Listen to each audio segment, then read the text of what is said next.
नमस्कार. थंबनेल बघून तुमच्या लक्षात आलं असेल की आज आपण जी PMRDAची एक महत्त्वाची अपडेट आलेली आहे त्याबद्दल बोलणार आहोत.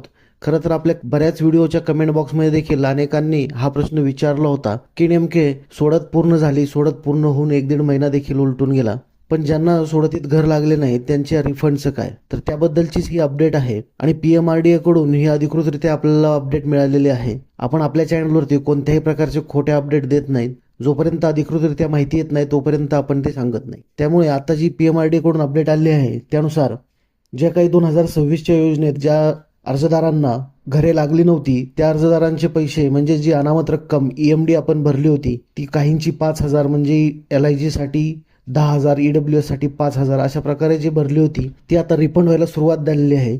दिनांक 1 जून 2026 पासून हे पैसे रिफंड व्हायला सुरुवात झालेली आहे. बऱ्याच जणांना हे पैसे रिफंड झालेल्याचे बँकेचे मेसेज देखील आलेले आहेत, तर आणखीन काही जणांना पैसे रिफंड मिळण्याची प्रक्रिया चालू आहे. तर तुम्हालाही आतापर्यंत पैसे रिफंड आले नसतील तर तुम्ही तुमच्या बँकेचे SMS चेक करायचे आहेत किंवा जर तुम्ही नेट बँकिंग वापरत असाल तर तुम्ही ट्रान्झॅक्शन हिस्ट्रीमध्ये देखील चेक करू शकता.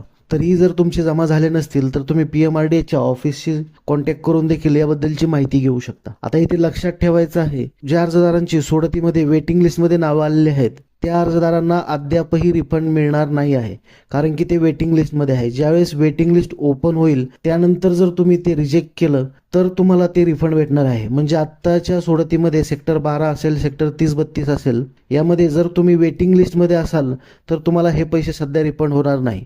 बाकी इतरांना हे पैसे रिफंड व्हायला सुरुवात झालेली आहे. तुम्हाला हे पैसे रिफंड झालेले आहेत का हे आपल्या कमेंट बॉक्समध्ये नक्की कळवा, जेणेकरून इतरांना देखील त्याबद्दलची माहिती मिळेल. अशाच महत्त्वपूर्ण अपडेटसाठी आपल्या चॅनलला सबस्क्राईब करायचं आहे. त्याचबरोबर व्हिडिओ जर आवडला तर व्हिडिओला लाईक करायचं आहे. धन्यवाद.